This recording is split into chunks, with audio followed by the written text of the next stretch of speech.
Olá, hoje nós vamos falar sobre gerenciamento de equipe para 2021, mesclado com saúde mental para as empresas, porque nós tivemos um ano muito difícil, temos um 2021 sem muitas expectativas de como será. Então hoje o nosso bate-papo é com a psicóloga que atua muito na área empresarial, Cíntia Lemos. Cíntia, obrigada por estar aqui. Obrigada, Lídia. Eu que agradeço o convite. É um prazer estar aqui com vocês. Que bom.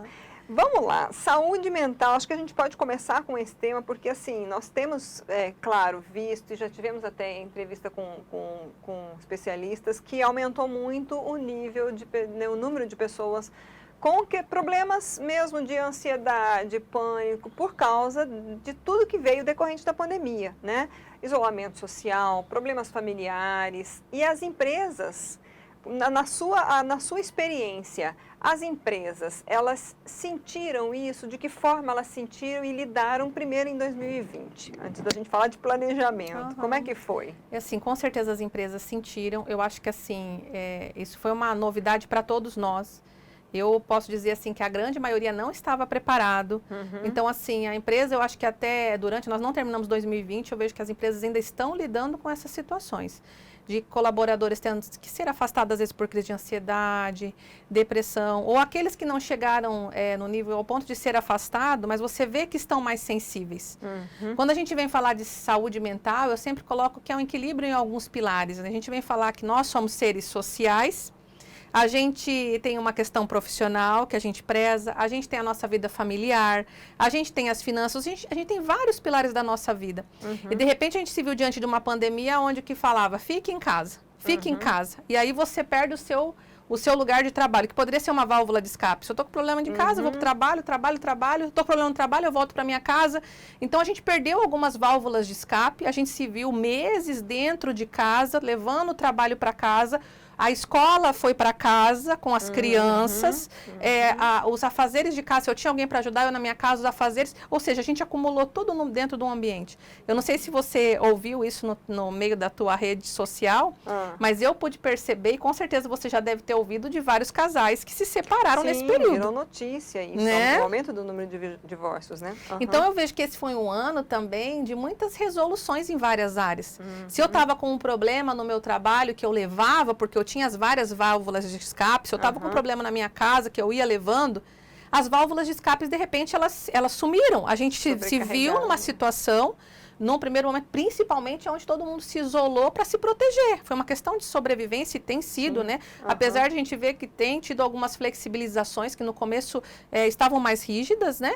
E ali a gente se viu tendo que lidar com várias questões que a gente não estava lidando. A gente ia postergando, a gente via adiando. Talvez até isso que eu estou falando faz sentido para você. Talvez você que está me ouvindo agora é alguém que estava adiando várias coisas e que se viu diante da situação, acordando, dormindo, almoçando com um problema ali na tua frente. E você teve que tratar dele. E quem não tratou, e mesmo talvez quem tratou, de alguma forma adoeceu. Ficou mais sensível.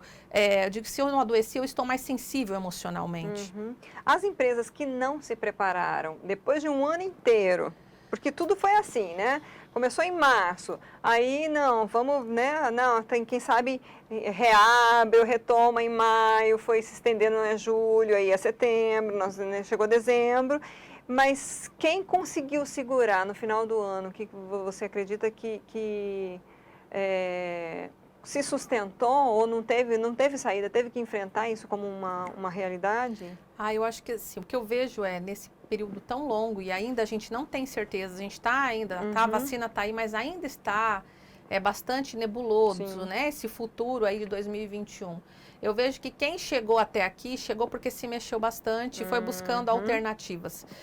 Agora uma coisa assim, se a gente fala assim, tinha uma dica em relação, você que trabalha com empresa, você que é psicóloga, né? E tá dentro desse universo das pessoas. Eu acho que nunca, acho que se tratou tanto a questão da importância das pessoas dentro da empresa. A importância de eu acolher as pessoas, de eu desenvolver, de eu treinar, de eu dar feedback, de eu ter paciência. Ou seja, não se trata mais se existia ou existe, com certeza, aquela empresa que ela só está focada em resultado. Se é só focada nos números, ela está sofrendo muito mais do que aquela que despertou, para o sentido de fazer gestão de números, gestão de resultados, mas incluir as pessoas, gestão de processo, mas colocar as pessoas como premissa básica, primordial, porque sem pessoas, nada disso se desenrola. Sem pessoas não tem resultado, sem pessoas não tem processo. Então, aquelas empresas que não tinham essa visão e chegaram até aqui, eu não vou dizer que eu tenho absoluta certeza, porque eu não posso ter essa pretensão, mas eu posso dizer que elas se atentaram para as pessoas. Quanto a essa questão de problemas de saúde mental, que tipos de problemas geram afastamentos? Porque, assim, o que a gente sabe é que tem realmente os sérios, que têm previsão médica, dá para dar um atestado e a pessoa tem que ficar tratando, ter acompanhamento psicólogo, psiquiatra, e, né, seja qual, né, um grupo multidisciplinar. Mas tem aqueles problemas que não são tão assim, digamos, não sei se seria a palavra correta, mas graves, mas continua trazendo reflexos, né?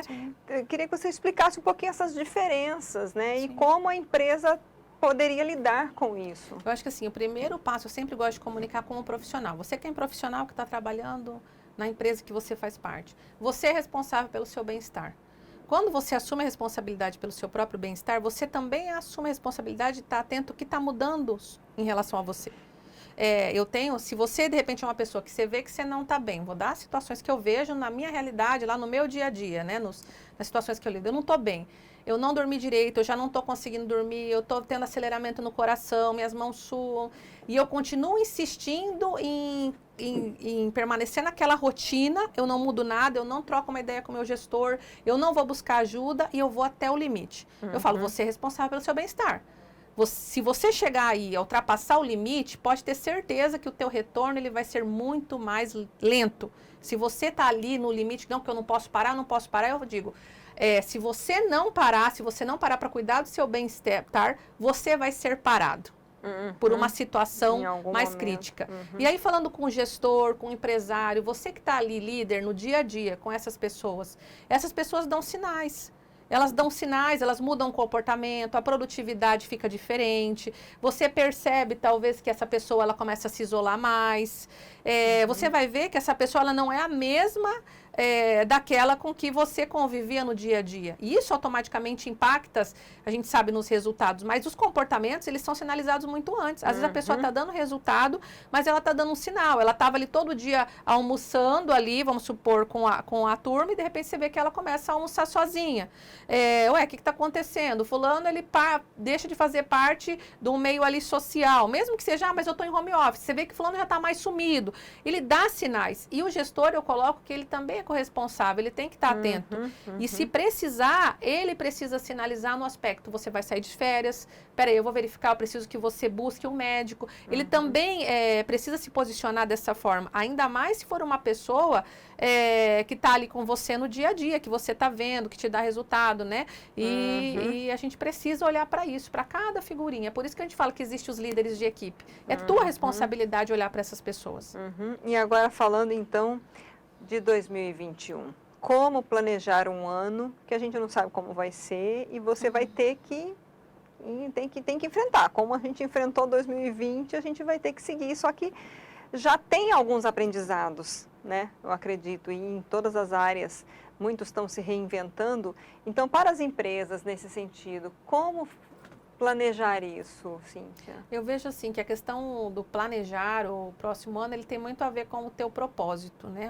Por que você faz o que você faz, quando você criou a tua empresa, qual era o teu objetivo? Para além de ganhar dinheiro. Um dia um empresário olhou para mim e falou assim, mas a empresa existe para ganhar dinheiro. Eu falei, isso é óbvio, é a mesma coisa que eu pegar para você e perguntar ali, e aí, tá respirando bem? É legal respirar? Que bom, está respirando bem hoje? Respirou melhor do que ontem? A gente nem pergunta essas coisas, porque o respirar faz parte da gente estar vivo. E numa empresa, o lucro significa isso. Agora, a questão é, por que você faz o que você faz? Isso não é só para a empresa, é para você profissional que está me ouvindo. Por que você faz o que você faz? Qual é o teu chamado? E diante disso, a gente não tem uma receita de planejamento para o ano que vem. Mas se você sabe o porquê você faz o que você faz, você vai encontrar todas as forças que você precisa para lutar. Eu vejo que 2021 vai ser um ano com mais clareza do que foi esse ano. Sim. E eu acho que se você chegou até aqui, você que está me ouvindo e se vê lutando e está aqui hoje, eu não tenho dúvida que 2021 você vai continuar criando, você vai continuar lutando por aquilo que você acredita. Então, como planejar 2021? Continue lutando por aquilo que você acredita, pelo ideal que você luta.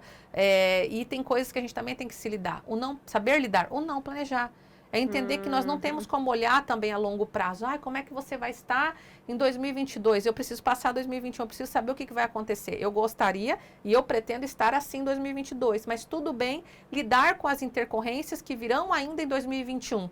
Estar preparado para isso. Porque se eu fico muito rígido em ter que cumprir algo, imagina, esse ano ninguém cumpriu nada do que tinha que cumprir. Quem cumpriu, parabéns. Né? Mas eu diria que isso daí é uma pequena maioria. Pequeníssima, né? Também saber lidar com as adversidades, com o não saber, com aquilo que a gente não pode controlar.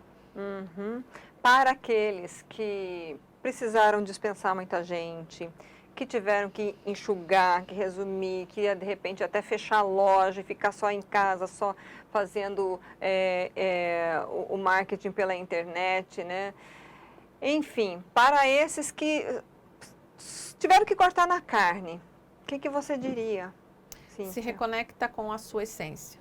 Eu acho que para aqueles que chegaram nesse ponto, o porquê você faz o que você faz. Né? Eu tenho uma empresa de treinamento. Eu fui uma das pessoas que entrei em pânico, porque o meu negócio é aglomerar pessoas, né? Eu tenho um parceiro aí que é uma pessoa que ele mexe com restaurante. Ele é uma pessoa incrível, até acho que um dia tive a oportunidade de trazer ele aqui. Ele abriu novos restaurantes nesse período de pandemia. Eu falo, o que faz você continuar crescendo? É quando você está conectado com o seu ideal, com o seu porquê. Eu não sei se você já ouviu essa frase, depois se tiver como colocar o nome do autor, que eu não vou lembrar ele agora, mas ele falava, se você tem um porquê forte, você suporta quase qualquer como. Se você tem um porquê forte, você suporta quase qualquer como. E é isso que vai te dar força para continuar. Então, se você que chegou no osso, né, como a Malice colocou, você que foi no limite, se reconecta com a sua essência e com o seu porquê. Aquele porquê que te fez começar lá no passado e te fez chegar onde você chegou. É isso que vai te dar força. Alguma questão que a gente não abordou para a gente encerrar que você gostaria de falar ou reforçar algo? Agora não. Acho que... Se quiser passar no telefone. Gente, nós estamos num bate-papo aqui extra câmera, que é uma assessora. Depois eu falo que deve cortar. Mas assim, eu acho que é bem isso mesmo, né? Eu acho que isso foi para fechar com chave de ouro, a reconexão, né? Então assim, eu acho que a gente espera aí que as pessoas consigam se redescobrir, né? Apesar de tudo isso e com tudo isso que a gente está vivendo, né? Assim, não é o caso entre nós, que não sei se vai pro ar ou não, mas igual, por exemplo, no meu negócio, né? Eu entrei em pânico, eu tive momentos que eu fiz reunião com a equipe que eu chorei com a minha equipe, porque eu não sabia o que fazer. E assim, nesse caso, por exemplo, você falou, o que falar para o empresário? Se você ainda tem uma equipe, eu falo, minha equipe me segurou 30 dias, porque eu estava preparada para fechar e recolher tudo, eu não via saídas. Eu digo, o que te moveu, o que te fez continuar? A minha conexão com a minha essência, o meu porquê é expandir a consciência e gerar transformação. Então, nesse período, eu falei, bom, enquanto não vai ter ninguém me comprando os meus serviços, porque não faz muito sentido, que gera aglomeração, o que eu fazia? Os meus parceiros que eu via que estavam em crise, eu ofereci trabalho sem cobrar. E esses, a hora que eles iam melhorando, o que eles iam fazer? Não, agora eu tenho que te pagar. Não, vai lá agora fulano. E nisso abriu uma rede de novas conexões, isso, entendeu? Então, assim, até eu brinquei que eu tenho 2 negócios, né? Um ainda está sofrendo, porque ele é aglomeração. Mas em contrapartida, o outro que tinha condições de continuar, esse mesmo grupo que eu apoiei, eles começaram a indicar e entrar coisa para esse outro negócio, que esse negócio está segurando esse. É aquela história que se nas redes sociais se fala muito é ninguém soltar a mão de ninguém, todo mundo se apoiando. Foi literalmente Cíntia, para quem quiser te encontrar então nas redes sociais, para a gente encerrar, onde que te acha? No Instagram, @grande_com_ydh e todos os nossos contatos, todos os nossos telefones no www.grande_com_y.com.br. Né? Eu falo Instagram porque tem muito conteúdo assim, gratuito para quem quiser, tem vídeos, tem muito material ali para quem quiser se desenvolver. Que é a nossa missão, né? Expandir a consciência e gerar ações transformadoras. É isso. Tá joia, muito obrigada. Eu acho que assim, vai estar ajudando muita gente, com certeza, nesse bate-papo. Obrigada. Valeu. Bom, gente, então vou repetir aqui o Instagram da Cíntia, grande com Y, DH, é isso, correto? Isso. Né? Então você pode buscar lá, conhecer mais o trabalho dela, ver os vídeos, aproveitar também as gratuidades que a nossa realidade de pandemia trouxe e ir além, né? Isso Que a mesmo. gente vê isso mesmo, é você doar-se gratuitamente, mas você depois tem esse retorno e esse testemunho dela que foi fantástico. Então a Obrigada. nossa entrevista está disponível no nosso canal do YouTube, no site RDTV e RD News. Aproveite para curtir e compartilhar para aqueles que você conhece que são empresários ou que trabalham em empresas e estão passando por esse questionamento, né? Como vai ser? O que eu vou fazer? Tá joia? Obrigada pela sua audiência. Até a próxima.